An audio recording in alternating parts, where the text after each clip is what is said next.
अस्सलाम वालेकुम guys. Guys सबसे पहले तो काफ़ी सारे लोगों का क्वेश्चन आता रहता है यहाँ पे कि हम एफबीआर का पोर्टल कैसे खोलेंगे और उस पे रजिस्टर कैसे होंगे, ठीक है? अपना अकाउंट कैसे क्रिएट करेंगे? तो इसमें हेल्प करने के लिए हमने ये शॉर्ट सी वीडियो बनाई है और हमारे पास भी काफ़ी कस्टमर आते हैं। फिर जब हमारे पास कस्टमर आता है तो उसका पहले अकाउंट बना हो तो हमारे लिए भी ईज़ी होता है क्योंकि मेन काम तो रिटर्न फाइल करना है और अकाउंट बनाना तो काफ़ी ईज़ी प्रोसेस है। और इसमें ये है कि उसके नंबर पे जो कोड वगैरह जाते हैं फिर हम उससे माँगते हैं, अगर वो फिज़िकल में हमारे पास ना हो तो हमें भी प्रॉब्लम आती है और उस बंदे को भी फिर प्रॉब्लम आ रही होती है, ठीक है? और वो हेजिटेट भी करता है अपना कोड वगैरह शेयर करने के लिए क्योंकि डर होता है हर बंदे को कि कहीं किसी वो चीज़ को कोड ना वो शेयर कर दे। तो यहाँ पे हम चेक करते हैं कि हम एफबीआर का आईआरएस का अकाउंट कैसे क्रिएट करेंगे, ठीक है? शॉर्ट सी वीडियो है बिल्कुल। सबसे पहले आपने गूगल पे आके एफबीआर आईआरएस सर्च कर लेना है, ठीक है? उसके बाद ये वेबसाइट आपके सामने खुल जाएगी। आईआरएस 2.0 उनका पोर्टल है, ठीक है? इसको आपने यहाँ पे क्रिएट कर लेना है। सर्च करने के बाद ये देखें यहाँ पे आपके सामने वेबसाइट खुलेगी तो ये न्यू रजिस्ट्रेशन का यहाँ पे ऑप्शन आ जाएगा, ठीक है? आपने यहाँ पे ये जो पहला ऑप्शन है न्यू रजिस्ट्रेशन का, न्यू इस पे जाना है, ठीक है? और बहुत ही सिंपल सा प्रोसेस है, जैसे हम कोई फेसबुक का या किसी भी चीज़ का ईज़ी अकाउंट क्रिएट कर लेते हैं, इन्फॉर्मेशन बताई हुई है। वो इन्फॉर्मेशन आपने इज़िली यहाँ पे दे देनी है। जैसे कि यहाँ पे उसने आपसे आईडी कार्ड नंबर माँगा है, तो आप यहाँ पे अपना आईडी कार्ड नंबर कोई भी मेंशन कर सकते हैं, ठीक है? जो भी आपका आईडी कार्ड नंबर है, वो आप यहाँ पे मेंशन करेंगे। मैंने रैंडमली एक नंबर बस यहाँ पे डाल दिया है, ठीक है? और कुछ ओल्ड एज होते हैं जिनकी मतलब कि जब आईडी कार्ड उनका बनाते हैं तो उसकी लाइफ टाइम वैलिडिटी कर देते हैं, उनकी एक्सपायरी डेट नहीं होती। तो अगर तो जो फाइलर होने जा रहा है उसका आईडी कार्ड बिल्कुल एंड पे है, मतलब कि उसकी एज ज़्यादा है, तो उसकी एक सीएनईसी पे एक्सपायरी डेट नहीं दी होगी, ठीक है? उसका लिखा होगा ये लाइफ टाइम वैलिड है, तो आपने यहाँ पे इसको येस कर देना है, अदरवाइज़ ये बाय डिफ़ॉल्ट नो ही रहेगा, ठीक है? और यहाँ पे आपने इसकी सिलेक्ट कर देनी है एक्सपायरी डेट, ठीक है?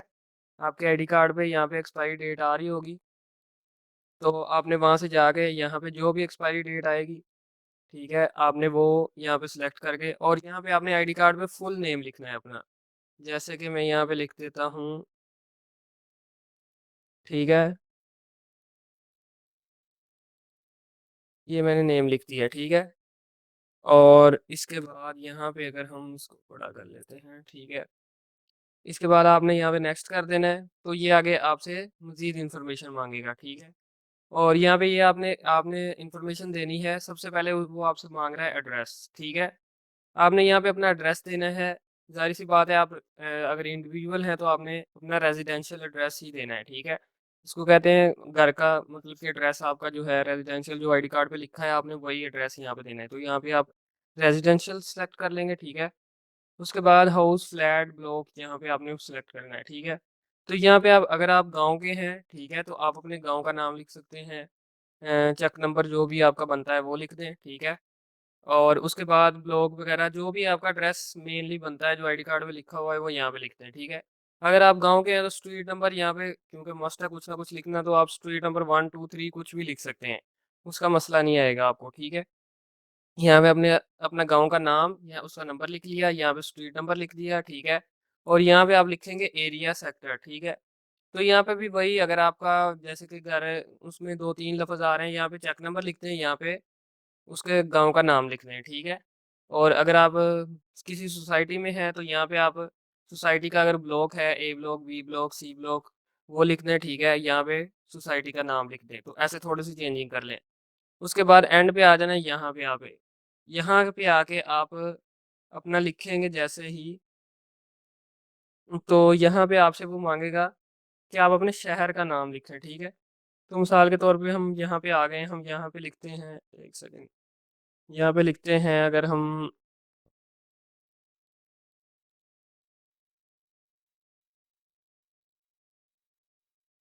ठीक है? स्पेलिंग करेक्ट होंगे तो ये यहाँ पे दे देगा वैसे, ये सिर्फ़ स्पेलिंग मेरे सही है, सिर्फ़ ये मसला आ रहा है कि यहाँ पे ये देखें इसने दे दिया था। ये देखें, यहाँ पे ये सारा कुछ बता रहा है, इसका दे रहा है इन्फॉर्मेशन। तो यहाँ पे जो भी आपका छोटा से छोटा शहर है वो भी यहाँ पे मौजूद होगा, ठीक है? तो आपने उसकी यहाँ पे लिख देना है, ठीक है? उसको अपने शहर को सिलेक्ट करना है, जैसे कि यहाँ पे अगर हम फैसलाबाद लिख रहे हैं तो वो फैसलाबाद का आगे भी दे रहा है सारी इन्फॉर्मेशन। देखें कितने सारे शहर आ गए हैं, ठीक है, जिसमें ये लफ़्ज़ आ रहे हैं। आप यहाँ पे पूरे स्पेलिंग लिखेंगे तो आपका शहर का नाम आगे आ जाएगा, ठीक है। थोड़ा-सा वेट कर लीजिएगा क्योंकि ये देखें समुद्री आ रहा है यहाँ पे शहीद फ़ज़ल, ठीक है, छोटे-छोटे जो शहर हैं वो भी आ रहे हैं, सारे आ गए। मुज़फ़्फ़राबाद आ रहा है, ठीक है। तो ये सारा कुछ आ जाएगा यहाँ पे। लायलपुर टाउन फैसलाबाद, ये देखें पूरा फैसलाबाद आ गया, ठीक है, उसका इस तरह से नाम शो किया हुआ है। तो यहाँ पे सारा कुछ आ जाएगा, मसला सिर्फ़ ये है कि यहाँ पे थोड़ा-सा आजकल एरर चल रहा है, अपडेट कर रहे हैं सिस्टम को, तो इस वजह से ये थोड़ा-सा टाइम लेता है यहाँ पे सर्च होने में। तो आप छोटे से शहर का नाम भी लिखेंगे, वो आ जाएगा, आपने उस शहर को इस तरह से सिलेक्ट कर देना है, ठीक है। और सिलेक्ट करने के बाद यहाँ पे नीचे कंट्री बाय डिफ़ॉल्ट पाकिस्तान है। ये देखिए अब मुझे कह रहा है कि यहाँ पे लिखो, मैं अब यहाँ पे भी लिख देता हूँ। स्ट्रीट 1 एरिया आ गया, ठीक है, हाउस नंबर भी आ गया, ठीक है। अच्छा जी, अब यहाँ पे आपने क्या करना है, यहाँ पे मैं इन्फॉर्मेशन इसलिए नहीं लिख रहा क्योंकि किसी की भी पर्सनल इन्फॉर्मेशन आपके सामने लिखूँगा वो फिर मसला बनता है। यहाँ पे आपने इसको नेक्स्ट कर देना है, एक तो ये स्क्रीन नीचे से आ रही है, नेक्स्ट करके ठीक है, यहाँ पे आपने अपना ईमेल एड्रेस लिखना है, ठीक है? अपना ईमेल चेक करके आपने जो भी आपका ईमेल एड्रेस लगा हुआ है वो मस्ट है। आपने वो यहाँ पे लिख देना है,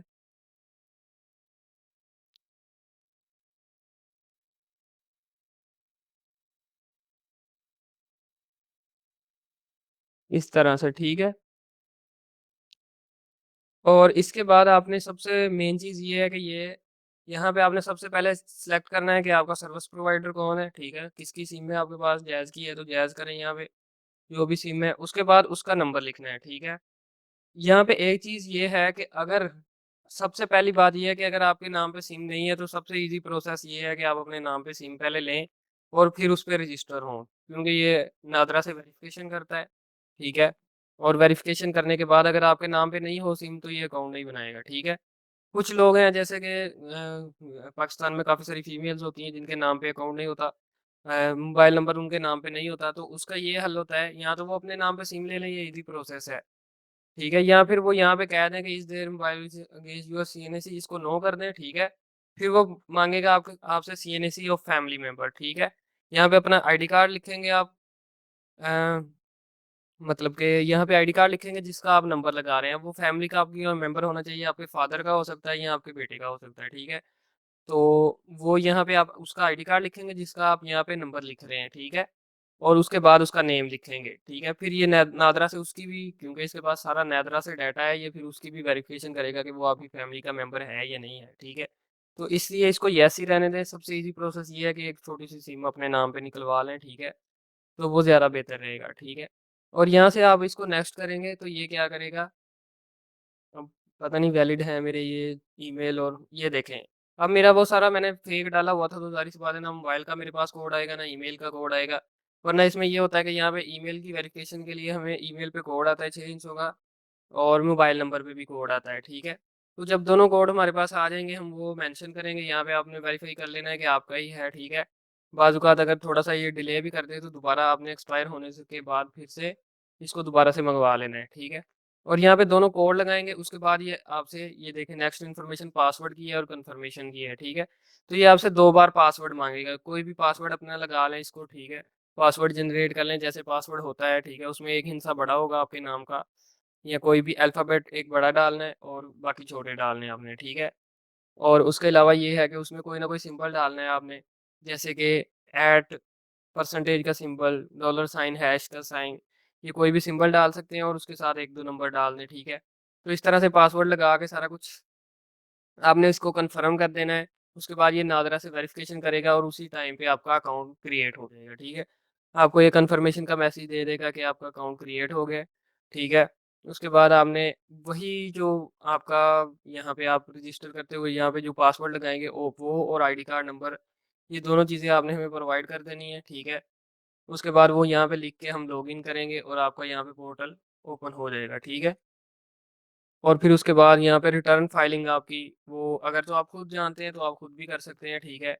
और अगर आपको खुद इसका आइडिया नहीं है तो फिर वो आप हमसे करवा सकते हैं, ठीक है? तो इसके लिए नंबर वगैरह आपको मिल जाएगा यहाँ पे थंबनेल में ही।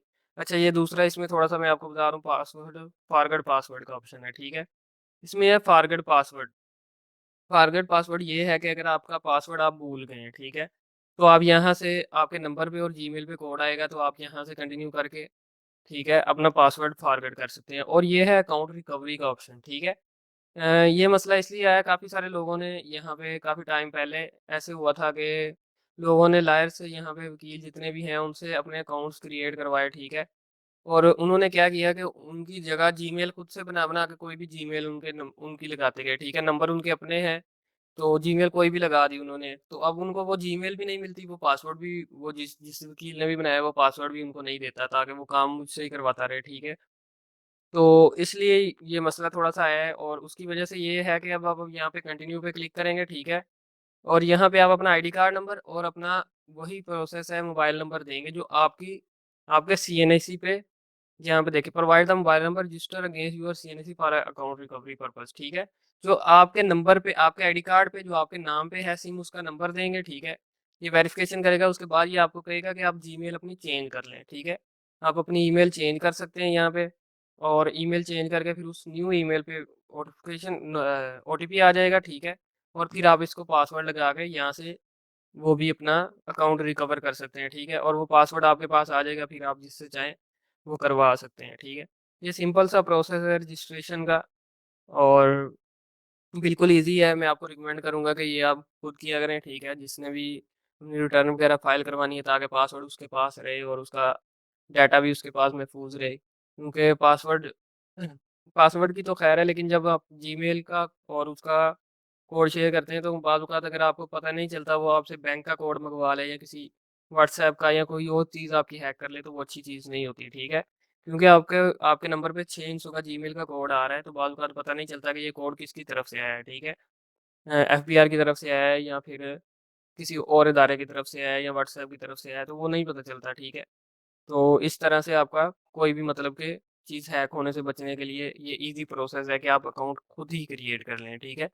बाकी अगर करवाना चाहें तो हम यहाँ पे ईज़िली क्रिएट कर देते हैं, प्रोसेस भी सिंपल है, ठीक है? उसके बाद रिटर्न फाइलिंग का अगर तो आप एक्सपर्ट हैं, तो आप खुद भी कर सकते हैं और अगर नहीं है तो फिर हम ईज़िली आपको यहाँ पे रिटर्न आपकी फ़ाइल करके दे देंगे, ठीक है? अल्लाह हाफ़िज़।